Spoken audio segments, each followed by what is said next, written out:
കശ്മീരിലെ ഷോപ്പിയാനിൽ വെടിവെപ്പിൽ 3 ഭീകരരെ വധിച്ചുവെന്ന വാർത്ത വരുന്നു. കൊല്ലപ്പെട്ടവരിൽ പാക് ഭീകരരുമുണ്ട്.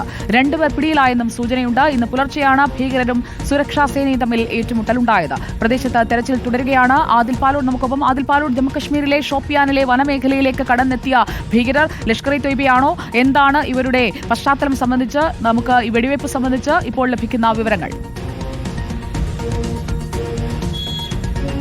ലഷ്കർ ഇ തൊയ്ബ ഭീകരരാണ് ഇപ്പോൾ കൊന്നിരിക്കുന്നത് എന്നതാണ് സൈന്യത്തിന്റെ ഭാഗത്ത് നിന്ന് വിവരം. സൈന്യം രാവിലെ മുതൽ ഈ ഭീകരരുമായി ഏറ്റുമുട്ടൽ തുടരുന്നുണ്ടായിരുന്നു. 4 ഭീകരർ സംഘത്തിലുണ്ടായിരുന്നു എന്നുള്ളതാണ് ആദ്യം ലഭിച്ചിരുന്ന വിവരം. ഇതിൽ ഒരാളെ കൊന്നുവെന്നും 2 പേർ പിടിയിലായിട്ടുണ്ടെന്ന വിവരമുണ്ടായിരുന്നു. ഇപ്പോൾ വരുന്ന ഏറ്റവും പുതിയ അപ്ഡേറ്റ് അനുസരിച്ച് 3 ഭീകരരെ, ലഷ്കർ ഇ തൊയ്ബ ബന്ധമുള്ള 3 ഭീകരരെ ഷോപ്പിയാൻ കാടുകളിൽ വെച്ച് സൈന്യം വെടിവെച്ചിട്ടിരിക്കുന്നു എന്ന വിവരമാണ് ഈ ഘട്ടത്തിൽ പുറത്തുവരുന്നത്. മണിക്കൂറുകൾ നീണ്ട വെടിവയ്പ് ഏറ്റുമുട്ടൽ മേഖലയിലുണ്ടായിരുന്നു. ഇപ്പോഴും പ്രദേശത്ത് തെരച്ചിൽ തുടരുകയാണ് സുജയ.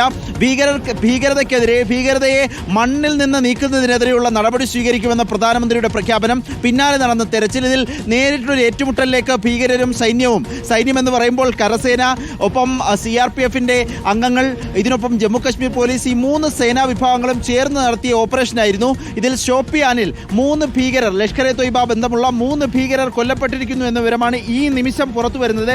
ഇതിൽ പാക് ഭീകരരും ഉണ്ട് എന്നതുകൂടി പ്രത്യേകം ശ്രദ്ധിക്കണം. പഹൽഗാം ഭീകരാക്രമണത്തിലും പാകിസ്ഥാന്റെ പങ്ക് വളരെ പ്രധാനമായിരുന്നു. പാകിസ്ഥാൻ ഭീകരർ കൂടി ഈ ഭീകരാക്രമണത്തിൽ പങ്കെടുത്തിരുന്നു. 26 പേരുടെ ജീവൻ നഷ്ടമാകുന്നതിന് കാരണമായിരുന്നു. ഇതിന് സമാനമായി പലയിടത്തും കശ്മീരി യുവാക്കളെ സ്വാധീനിക്കുകയും കശ്മീരി യുവാക്കളെ ഭീകരവാദത്തിലേക്ക് ആകർഷിക്കുകയും ചെയ്യുന്ന രൂപത്തിൽ പാക് ഭീകരർ കടന്നുകൂടിയിട്ടുണ്ട്. അതിന് ഒരു തെളിവ് കൂടി ഇപ്പോൾ ലഭിച്ചിരിക്കുന്നു. പാക് ഭീകരർ ഉൾപ്പെട്ട ഭീകര സംഘവുമായി സൈന്യം നേരിട്ട് ഏറ്റുമുട്ടലിലേക്ക് പോകുന്നു. 3 ഭീകരരെ കൊന്നിരിക്കുന്നു. ഭീകരരുടെ പേരുവിവരങ്ങൾ ഇതൊക്കെ സൈന്യം അടുത്ത മണിക്കൂറുകളിൽ വ്യക്തമാക്കുമെന്ന് പ്രതീക്ഷിക്കുകയാണ്. ഏതായാലും 4 പേരടങ്ങുന്ന ഭീകര സംഘവുമായി സൈന്യം നേരിട്ട് ഏറ്റുമുട്ടലിലേക്ക് പോകുന്നതിൽ 3 പേരെ കൊലപ്പെടുത്താൻ കഴിഞ്ഞിരിക്കുന്നു എന്ന വിവരമാണ് ഈ ഘട്ടത്തിൽ പുറത്തു വരുന്നത്. സുജയ, ഷോപ്പിയാനിലെ വനമേഖലയിലെ ഏറ്റുമുട്ടലിൽ 3 ഭീകരരെ സൈന്യം വധിച്ചു എന്നുള്ള വിവരമാണ് ആദിൽ പാലോട് പങ്കുവച്ചത്.